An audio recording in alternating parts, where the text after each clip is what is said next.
Kejadian milik korban. almarhum Eki, ya diajak melalui AEP kan gitu. Betul. Suruhan Ruyan. Saya tanya langsung ke AEP, benar nggak bahwasanya kamu meminta Dede untuk membuat cerita seperti ini? Nggak benar Pak, kata dia gitu. Sahabat Kompas TV, kembali lagi bersama kami, dan saat ini saya bersama kuasa hukum Ibtu Rudiana, Bang Pitra Romadoni. Bang Pitra, apa kabar? Ya, Bung Iqbal, kabar baik. Kabar baik, alhamdulillah. Bang Pitra, Ya. Saat ini kan memang tengah ramai tudingan-tudingan Ya, ke Ibtu Rudiana terutama mengenai kematian Vina. ya, Terutama ketika munculnya saksi Dede ya, yang menuding bahwa kesaksian yang dia berikan pada 2016 silam itu atas arahan dari Rudiana. Bagaimana menurut Bang Pitra? Yang pertama, saya di sini berbicara untuk keadilan, ya, khususnya keadilan bagi orang yang sudah meninggal dunia ataupun mati. Berjuang untuk para korban yang telah meninggalkan keluarganya, dalam hal ini almarhum Eki dan almarhum Vina. Walaupun saya bukan kuasa hukum Vina, tapi ini satu kesatuan dalam perkara ini yang tidak terlepas karena telah memakan dua korban anak jiwa yang telah meninggal dunia. Tuduhan-tuduhan yang dialamatkan kepada Ibtu Rudiana, mulai dari tuduhan yang katanya direkayasa oleh Ibtu Rudiana, mulai dari tuduhan diarahkan oleh Pak Rudiana, sampai tuduhan almarhum ini bukanlah anak kandung Ibtu Rudiana dan almarhum ini katanya masih hidup. Semua tuduhan itu saya nyatakan itu adalah tidak benar. Tuduhan itu tidak benar? Tidak benar dan kita bantah. Perlu diketahui Bung Iqbal, bahwasanya Ibtu Rudiana itu tidak pernah merekayasa kasus ini. Apalagi beliau itu dahulunya pangkatnya Aibtu. Bagaimana dia bisa mengkondisikan kasus ini dengan pangkat Aibtu, mulai dari tingkat penyidikan, penuntutan di kejaksaan sampai ke pengadilan. Nah, tingkat pengadilan saja kan ada tiga tahap pentingkatan. Yang pertama pengadilan negeri, yang kedua pengadilan tinggi Jawa Barat, yang ketiga yaitu Mahkamah Agung Republik Indonesia. Jadi kan semua ini sudah melalui proses pemeriksaan. Sehebat apa seorang Aibtu bisa mempengaruhi perkara, itu tidak masuk akal dan tidak logika. Terus ada yang katanya itu saksi atas nama Dede menuduh Ibtu Rudiana itu dia itu diarahkan oleh Ibtu Rudiana. Itu nggak benar. Karena apa? Karena berdasarkan keterangan dia yang saya lihat di video itu, dia baru ketemu Pak Rudiana itu katanya tanggal 2 September. Ya, itu harus dibantah dengan fakta yang ada. Bahwasanya pada tanggal 31 Agustus itu, sebelum 2 September itu, Pak Rudiana ini telah ketemu Dede langsung pada pukul 14.00, karena pencarian yang dilakukan penyisiran TKP yang dilakukan oleh Pak Rudiana itu sekitar pukul 10.00 WIB, ya, dari lokasi flyover itu sampai ke SMP Negeri 11 itu. Dan dia bukan hanya mereka aja yang ditanya, akan tetapi dia bertanya kepada beberapa warga masyarakat terkait dengan peristiwa tanggal 27 Agustus 2016 tersebut. Nah, kemudian pada pukul 14.00 WIB-nya ini, tanggal 31 Agustus 2016 itu dia ketemu dengan Bapak Saudara Aep dan Dede, gitu loh. Dan dia menanyakan langsung kepada Aep dan Dede, "Dek, apakah kalian pernah melihat ada kejadian tanggal 27 Agustus ini yang informasinya ke dia itu kecelakaan?" Kan begitu. Nah, terus disampaikan, "Saya kalau melihat kecelakaan tidak ada," kata mereka. Yang kami lihat itu adalah aksi pengejar-pengejaran dan pelemparan batu, tepatnya di depan SMP Negeri 11. Itu diucapkan oleh Dede? Iya, ada saksinya. Oke, Gitu, ada saksinya. Terus dipastikan lagi, benar nggak? Iya benar Pak, kata mereka gitu. Nah, ditunjukin Pak Rudiana sepeda motor yang biru biru kuning tadi ya. Nah, ditunjukin apakah sepeda ini seperti motornya. Yang mana? Boleh mohon maaf. Bisa ditampilkan ke kamera, Ya. Bang Pitra.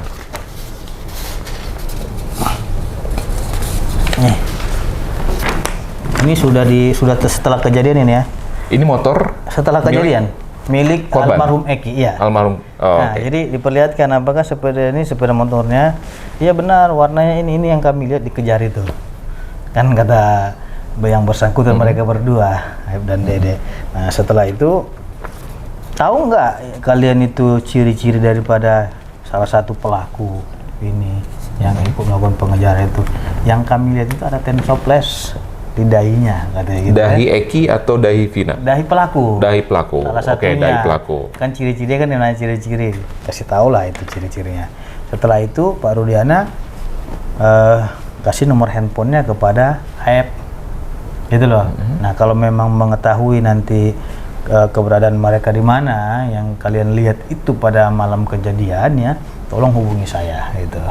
Nah, kemudian setelah diberitahukan sekitar pukul 16.00 WIB itu Pak Rudiana itu ditelepon oleh Aib. Itulah bahwasanya para pelakunya ini telah kumpul di depan SMP Negeri 11 nongkrong. Nah, sebagai terutama itu ayah korban ya, dia datang ke lokasi tersebut dan dia membawa mereka untuk diserahkan kepada reskrim untuk didalami lebih lanjut apakah yang 8 orang ini terlibat atau tidak. Setelah ditanya di situ, ada 1 orang yang tidak terlibat dan itu langsung dipulangkan atas nama Aldi kan gitu. Itu langsung dipulangkan, tinggal 7 orang lagi di situ. Nah, setelah ditanyai oleh Pak Rudiana kurang lebih 15 menitan atau 20 menit kan gitu. Sehingga di situ ia tanya kepada Jaya dan Sudirman. Selebihnya itu dia tidak tanya. Nah, setelah dia tanya Jaya dan Sudirman, mereka menerangkan perbuatannya itu dan lain-lain, diserahkanlah kepada Satreskrim Oke, baik Bang Pitra, maaf saya potong. Ya. Dalam keterangan Dede, Dede diajak oleh Aib ke Polres Cirebon menemui Rudiana untuk memberikan keterangan. Lalu Dede mengaku bahwa saat itu keterangan BAP-nya adalah copy paste dari Aib. Itu bagaimana? Itu nggak benar karena kita sudah tanya langsung kepada Aibnya. Di mana Dede itu menuding bahwasanya beliau itu disuruh oleh Rudiana untuk menjadi saksi dan dibuat konsep oleh Pak Rudiana sehingga dia mengikuti atas arahan Rudiana. Apakah itu benar? Itu semua tidak benar, Pak. Tidak benar ya? Tidak benar, Pak. Oke. Kenapa itu tidak benar? Apa yang mendasari sehingga itu tidak benar menurut saudara? Di tanggal 27 Agustus itu, di malam kejadian itu, Dede itu bersama saya, Pak. Jadi itu nggak ada yang namanya di setting sama Pak Rudiana, disuruh sama Pak Rudiana, itu nggak ada, Pak. Itu sudah dari kepribadian saya sendiri, Pak. Apa yang saya tahu, saya ucapkan di situ, Pak. Oke. Baik. Kan gitu, karena kan kata dia, saya diajak melalui Aib kan gitu. Betul. Suruhan Rudiana. Saya tanya langsung ke Aib, benar nggak bahwasanya kamu meminta Dede untuk membuat cerita seperti ini? Nggak benar, Pak, kata dia gitu. Saya nggak pernah, karena apa yang kami lihat itu yang kami saksikan, itu yang saya terangkan juga, kata dia itu. Dan dia melihat itu juga. Artinya Dede dan Aib berada di lokasi. Berada di lokasi itu. Okay. Dan dia kan sebenarnya mengakui juga membeli rokok gitu sama-sama Aib di tanggal 31-nya. Nah, terus kata dia tidak ketemu Pak Rudiana. Dia hanya ketemu tanggal 2. Sebenarnya dia yang bohong gitu loh, bukan Rudiana yang bohong. Kalau memang dia jujur ya bilang aja saya ketemu Pak Rudiana tanggal 31 gitu. Ingat loh, saksinya itu bukan hanya Aib saja pada tanggal 31 itu. Ada teman-teman Pak Rudiana juga.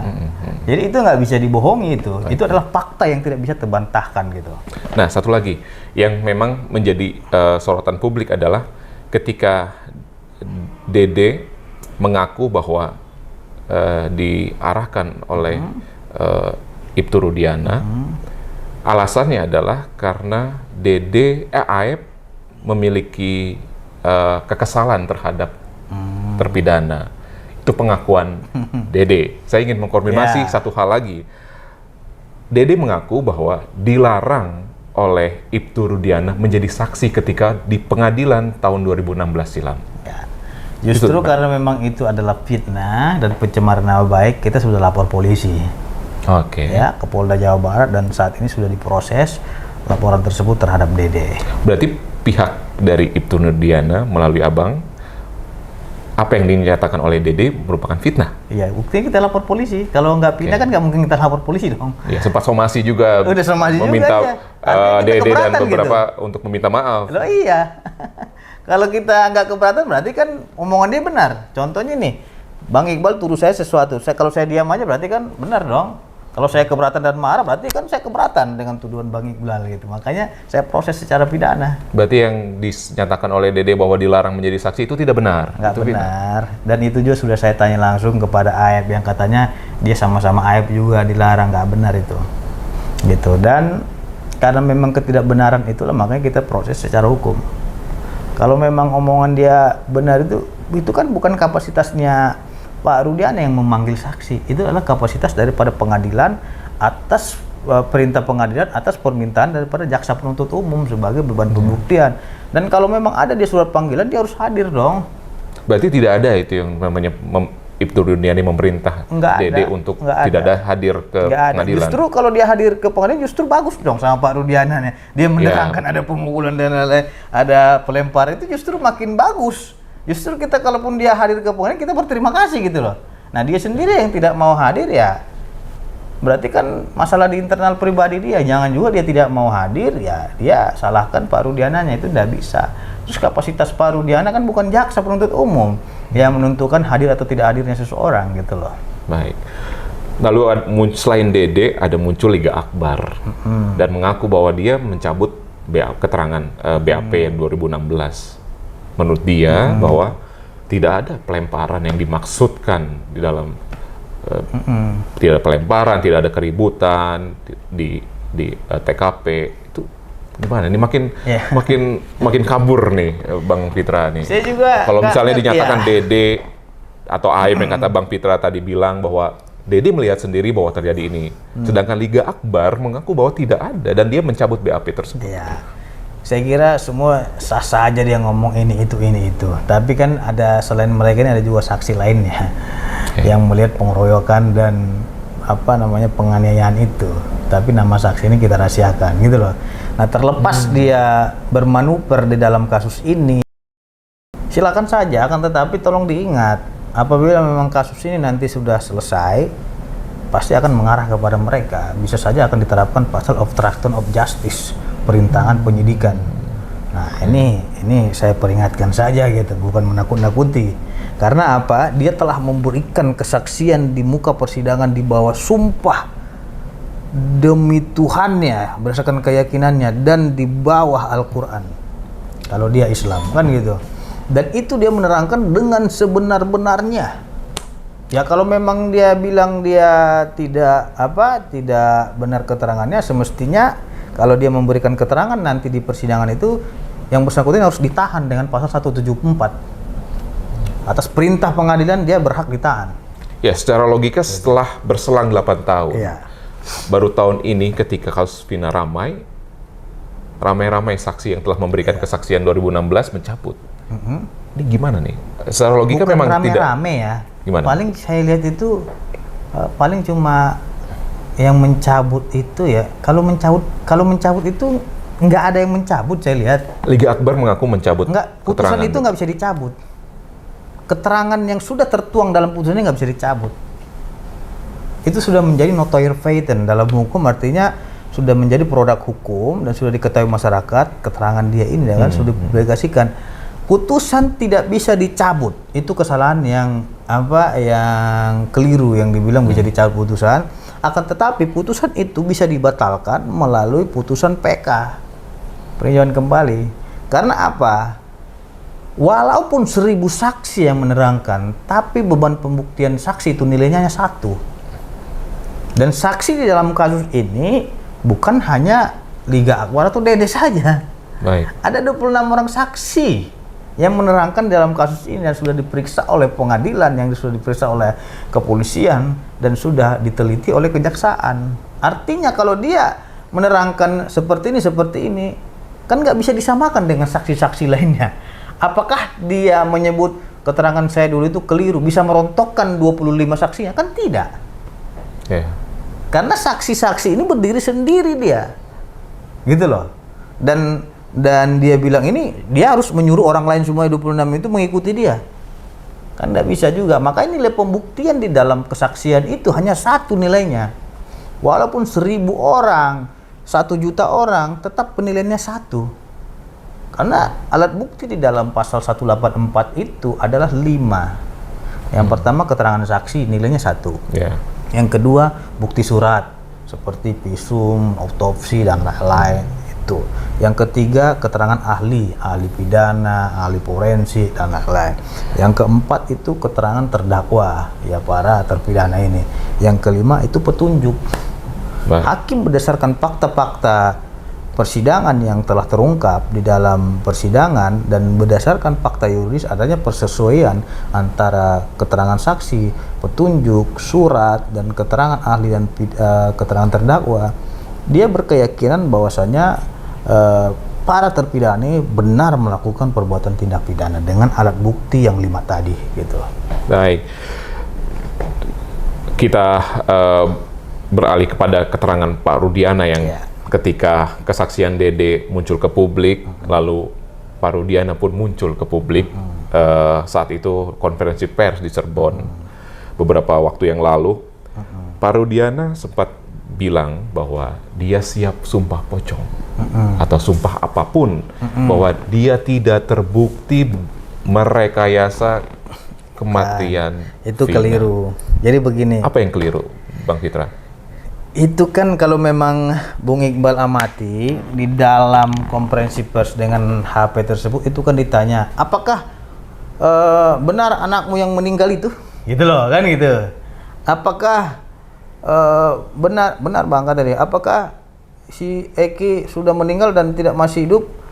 Kalau itu tidak anak saya berani sumpah pocong bahwa saya benar itu anak saya, gitu, menyangkut anak. Terus yang kedua, dan saya 7 turunan semuanya apa katanya hancur semua anak saya. Gitu, betul. Saya. Itu terkait pertanyaan daripada saudara HP kepada Pak Rudiana yang adanya isu daripada beberapa netizen yang mengatakan itu bukan anaknya ataupun anak kandungnya. Berarti bukan pertanyaan mengenai apakah Pak Rudiana itu siap sumpah pocong untuk tidak berbohong merekayasa kasus Vina? Bukan itu yang ditanya, itu terkait dengan anaknya atau bukan. Makanya dengar lagi videonya. Baik. Gitu. Nah saat ini kuasa hukum Saka Tatal menantang Bapak Ibtu Rudiana melalui kuasa hukumnya Farhad Abbas terkait sumpah pocong tersebut bahwa kasus Vina ini tidak direkayasa oleh Ibtu Rudiana. Itu menanggapi hal ini gimana Bang Fitra? Kalau saya melihat itu hanya pansos saja gitu, kurang perhatian. Makanya perhatian gitu. Dan saya sudah jawab itu kemarin di acara Rakyat Bersuara ya, bahwasanya mereka ini terlalu percaya kepada pocong gitu. Makanya saya bilang ini musyrik, saya bilang gitu kan. Berarti sumpah terkait rekayasa yang disampaikan oleh Ibtu Rudiana itu Mas, tidak? Kalau bersumpah, dia itu sudah bersumpah di muka persidangan di bawah Al-Quran. Itu sudah bersumpah. Jadi apalagi yang mau disumpahin dia gitu loh. Jangan dia juga buat-buat yang aneh-aneh gitu. Ini kan yang buat aneh-aneh ya, dimana katanya itu apa sumpah pocong. Sumpah pocong itu nggak ada dalam aturan KUHP kita. Yang ada itu sumpah demi Allah, demi Tuhan berdasarkan keyakinannya masing-masing dan di bawah Al-Quran. Dan gitu. Dan dia kan udah menyatakan di pada waktu konferensi itu, saya bersumpah demi Tuhan, demi Allah, kata dia gitu. Itu sudah sah secara hukum dia bersumpah kepada Tuhannya ataupun kepada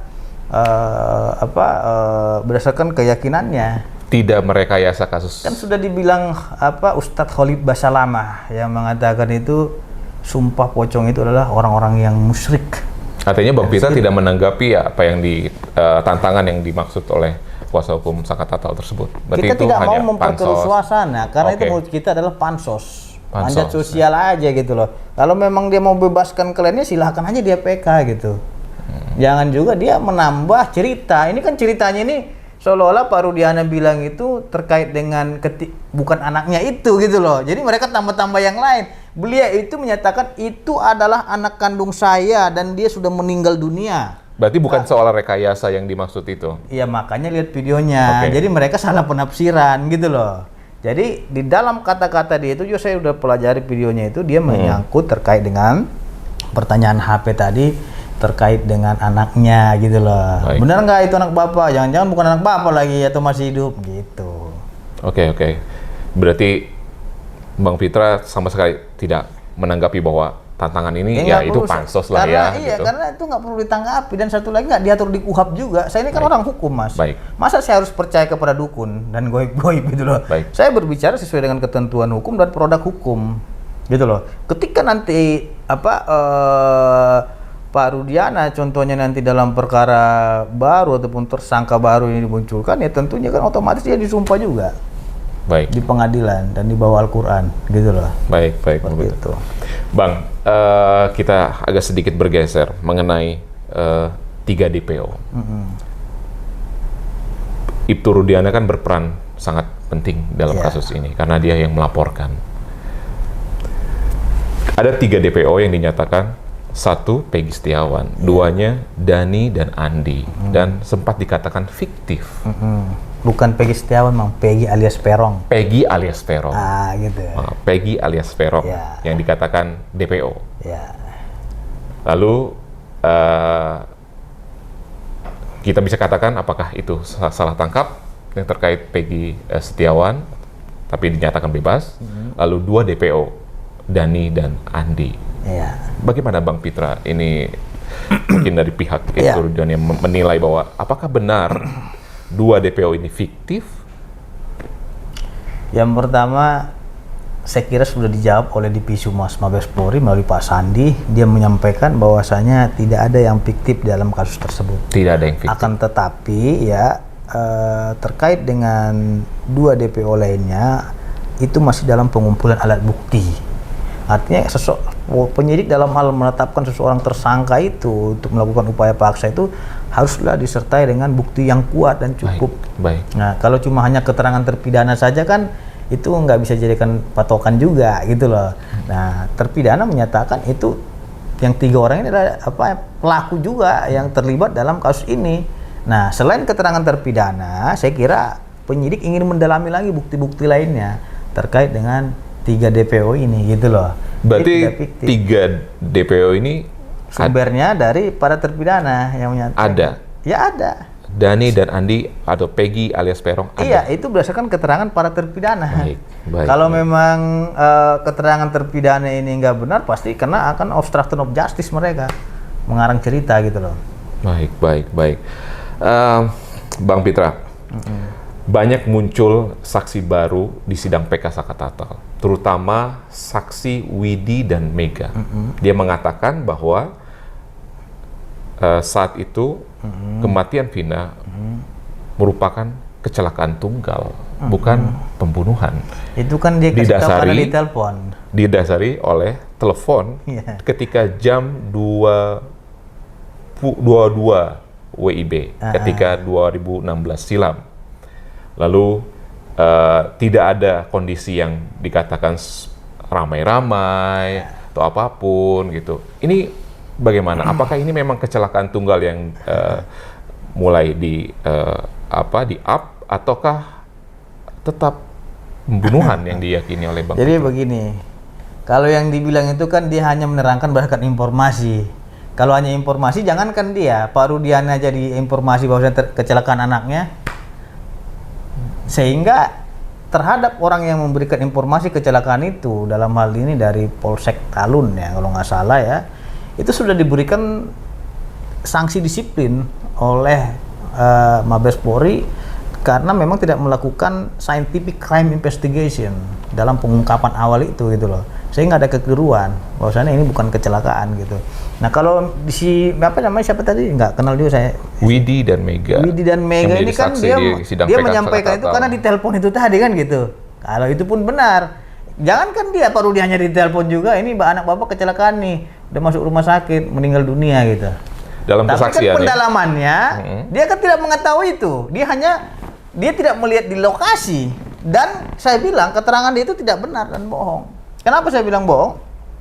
Bagaimana mungkin sekitar 22 lewat 5 ya katanya gitu kan? Ya, 22 lewat 5.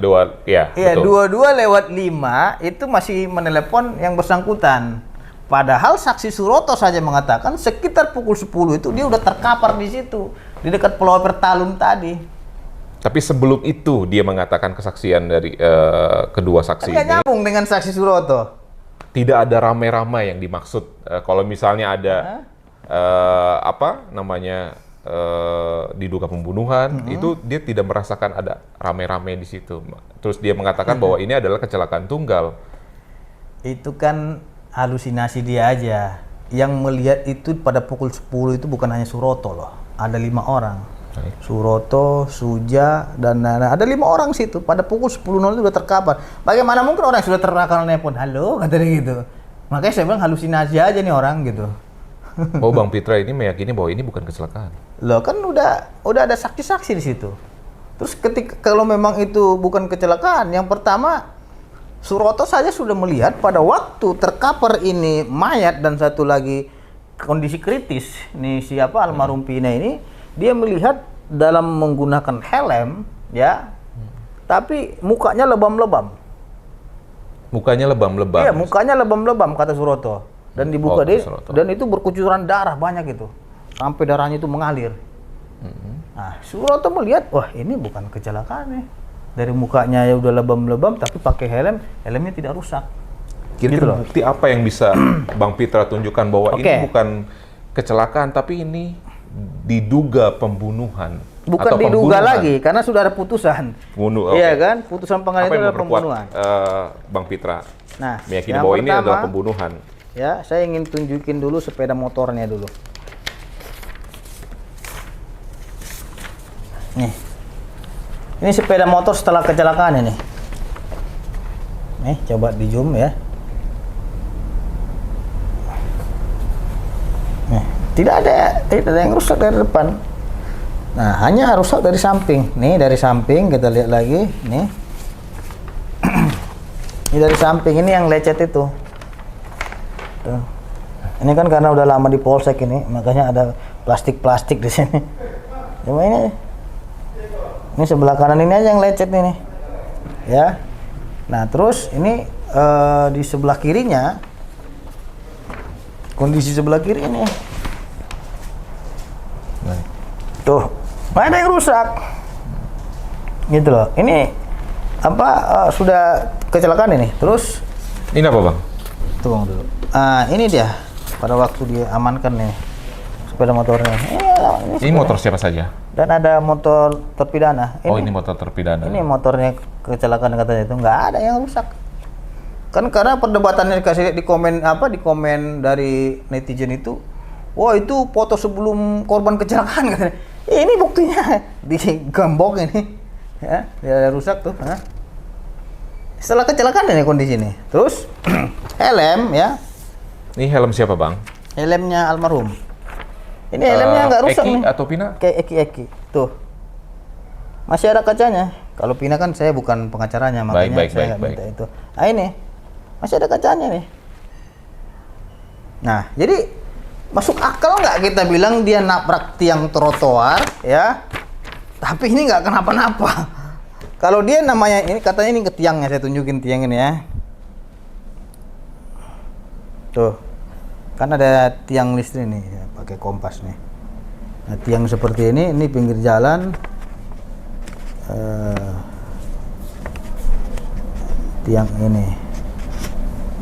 Tiang ini yang ditabrak.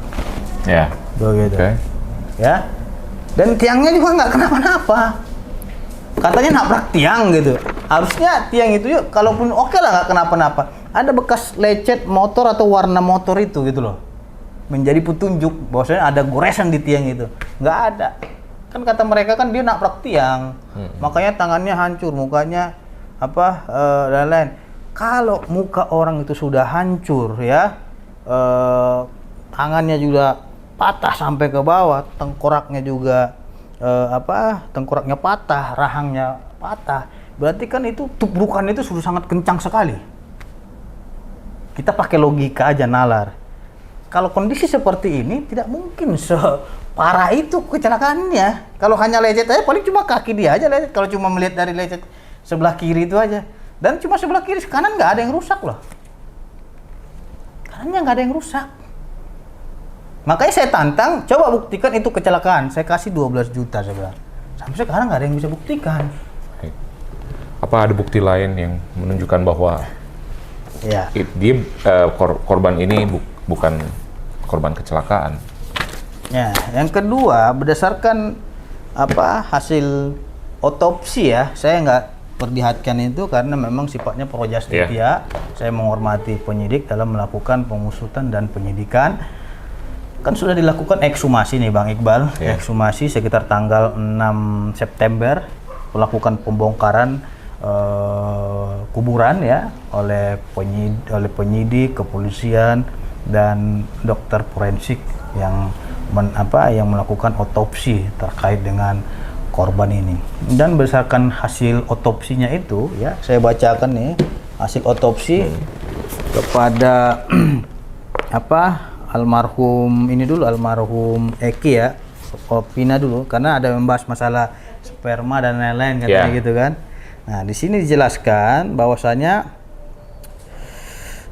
tanda-tanda trauma tumpul pada kepala yang ditandai patah tulang atap tengkorak dan tulang rahang bawah itu sudah hancur itu, dan trauma tumpul pada paha kanan dan tungkai bawah kanan yang ditandai luka terbuka pada tungkai bawah kanan, patah tulang paha kanan dan patah tulang kering kanan yang dapat mengakibatkan pendarahan yang secara bersama-sama maupun masing-masing mengakibatkan kematian. Nah, terus di sini kata dia kan tidak ada luka tajam di situ gitu. Itu saya tepis ini dengan hasil otopsi. Terdapat tanda-tanda trauma tajam. Nah, trauma tajam berupa luka terbuka pada pipi kanan dan punggung tangan kiri. Luka pipi sebelah kanan, baru pada pipi dan punggung tangan kiri. Untuk korban Vina. Jadi ini sudah terpatahkan itu yang bilang mereka tidak ada sayatan ataupun apa di taruh itu bersih. Nah, itu omong kosong kalau saya bilang kan gitu. Terus terdapat tanda-tanda trauma tumpul berupa luka lecet pada perut kiri dan paha kiri serta warna kemerahan pada kanan. Nah, terus kata dia ini bukan perkosaan. Ini jawab lagi nih dengan hasil otopsi. Dilakukan pemeriksaan apus, lubang kemaluan, dan anus dengan hasil ditemukan sperma pada sediaan apus lubang kemaluan. Artinya ada sperma di situ. Artinya kesaksian teman Vina yang di sidang PK Sakatatal, Vina meminta temannya untuk membelikan pembalut itu. Jadi begini, itu sudah terbantah dengan keterangan dokter forensik ya. Dia tidak haid. Nih. Dokter forensik menerangkan ya, jadi berjelas bahwa berdasarkan hasil visum terhadap korban Vina diketahui ada pendarahan aktif yang keluar dari kemaluannya yang bukan darah menstruasi maupun aborsi. Hal ini diakibatkan benturan ya yang masuk ke dalam itu, mohon maaf ya. Nah, atau tekanan ya yang kekuatannya melebihi jaringan tersebut untuk bertahan. Jadi sudah terpatahkan semua alibi yang mereka melihat. Dan katanya dia pakai popok katanya itu ya. Pampers ya. Saksi Suroto tidak melihat di TKP dia pakai pampers. Terlepas kalau memang sudah di rumah sakit karena memang ada pendarahan, dokter memasangkan itu bukan kewenangan kita lah. Kan kita pembuktiannya di TKP. Kalau di luar TKP kan udah pakai penjahit, udah ini kan udah berbeda. Nama juga penanganan yang dilakukan oleh dokter. Saya kira itu adalah spesialis yang melakukan pertolongan kepada orang yang mengalami korban pembunuhan itu gitu. Jadi sejauh ini bahwa kematian Vina adalah pembunuhan menurut Bang Pitra. Saya berdasarkan putusan pengadilan yang telah berkonstitusi karena saya orang hukum dan percaya kepada hukum. Kalau memang kita percaya kepada goib ya pasti dia bilangnya kecelakaan. Karena dia akan percaya kepada kesurupan gitu loh. Gitu. Artinya sepanjang ini tidak dibatalkan, saya tetap berpacu kepada putusan pengadilan yang telah berkonstitusi tetap dan ingkrah itu. Nggak bisa yang membantahkan itu. Sebagaimana asas res judicata pro veritate habetur. Apa yang diputus oleh hakim harus sudah dianggap benar. Saya patuh kepada putusan pengadilan. Baik. Sekarang banyak istilahnya perbincangan publik nih, Bang, kita ngobrol perbincangan publik mengenai apakah tidak ada CCTV di TKP, lalu bagaimana dengan percakapan di chat antara Vina dan Eki, dan itu bagaimana Abang ini menjawab penasaran publik ini? Karena saya sudah pelajari semua, jadi saya bisa jawab. CCTV itu ada di bawah flyover di perumahan Mitra Garden tadi, dan itu di pos security, bukan di TKP. Berarti di TKP tidak ada? Tidak ada CCTV. Makanya kalau memang ada yang bisa buktikan CCTV di TKP itu saya bayar dia. Nggak ada. Yang ada CCTV itu hanyalah di bawah flyover, ada namanya perumahan di situ. Dan itu bukan Jin itu hanya mengarah kepada perumahan jalan itu. Jadi apa yang mau dilihat gitu. Dan itu ada di pos security. Terus saya pastikan juga itu BAP yang ada sama klien dia, saya tanya lagi ke klien saya. CCTV ada di bawah flyover gitu loh. Dan itu di perumahan Mitra Garden tadi. Pos security. Terus ngapain jadikan bukti? Orang nggak ada kaitannya, hubungannya juga itu. Tinggal lagi kan dia hanya menjelaskan, saya melihat ada CCTV dan CCTV itu bukan di TKP. Setelah diperiksa CCTV ternyata nggak mengarah kepada lokasi kejadian gitu. Berarti tidak ada bukti sama sekali yang Nggak CCTV ada CCTV di TKP. Kalau ada justru bagus dong, gitu loh. Jadi nggak ada itu CCTV TKP. Siapa bilang ada yang CCTV TKP? Dibuktikan aja gitu. Gitu. Lalu terkait dengan percakapan chat Vina dan Eki sejauh ini, apakah ada keterangan-keterangan itu atau seperti apa, Bang Pitra? Berdasarkan naluri saya, penyidik telah memiliki itu gitu loh, dan penyidik tidak mau mengungkap itu karena memang itu adalah pro justitia, sama seperti visum dan lain, karena itu sifatnya pro justitia. Nah, sepanjang itu untuk pembuktian dengan perkara pidana, ya mereka hanya menyerahkan itu kepada hakim gitu. Baik. Gitu. Baik, Bang Pitra, terakhir. Saat ini kan sedang menunggu putusan MA terkait sidang PK Saka Tatal. Ya. Lalu ada rencana terpidana lain mengajukan PK. Apa yang Bang Pitra siapkan terkait hal tersebut, terutama di pihak Ibtu Rudiana? Kalau kita sih nggak ada yang kita siapkan, justru kita mengapresiasi, menghormati upaya hukum yang mereka lakukan. Karena kan sebagai pengacara yang profesional dan pengacara yang sportif ya, saya hargai upaya hukum yang dilakukan oleh teman-teman tadi. Karena kita sesama pengacara paham lah gitu-gituan kan gitu. Nah, akan tetapi saya kira dalam melakukan upaya hukum ini mereka jangan pernah mengadili apapun sebelum adanya putusan yang berkekuatan hukum tetap. Upaya hukum apa yang saat ini Bang Pitra sedang proses terkait Dede atau siapa ya gitu? Yang pertama tentu kita harus menjaga klien kita ini secara hukum karena memang dia memiliki hak konstitusional untuk memperjuangkan keadilan bagi anaknya, dalam hal ini almarhum Eki. Terkait dengan banyaknya tuduhan-tuduhan fitnah, pencemaran nama baik, apalagi yang Bung Iqbal katakan tadi ada Dede yang menuduh langsung Ibtu Rudiana, itu secara hukum telah kita proses secara pidana dengan membuat laporan polisi ke Polda Jawa Barat terkait dengan tuduhan fitnah dan pencemaran nama baik. Karena yang bersangkutan itu menyebut nama Ibtu Rudiana secara langsung gitu loh. Kalau memang dia kemarin itu masih menjunjung asas praduga ataupun menyebut inisial, kita pasti tidak akan respon itu gitu. Akan tetapi ini telah menuduh gitu Ibtu Rudiana, katanya itu dia diarahkan oleh beliau. Itu adalah fitnah, dan bagaimana mungkin seorang Aibtu mengatur ataupun mengkondisikan perkara dari tingkat penyidikan sampai ke tingkat Mahkamah Agung Republik Indonesia. Ini hebat sekali dia gitu. Dia bukan siapa-siapa. Dari segi kepangkatan aja kan di Polda aja bintang 2.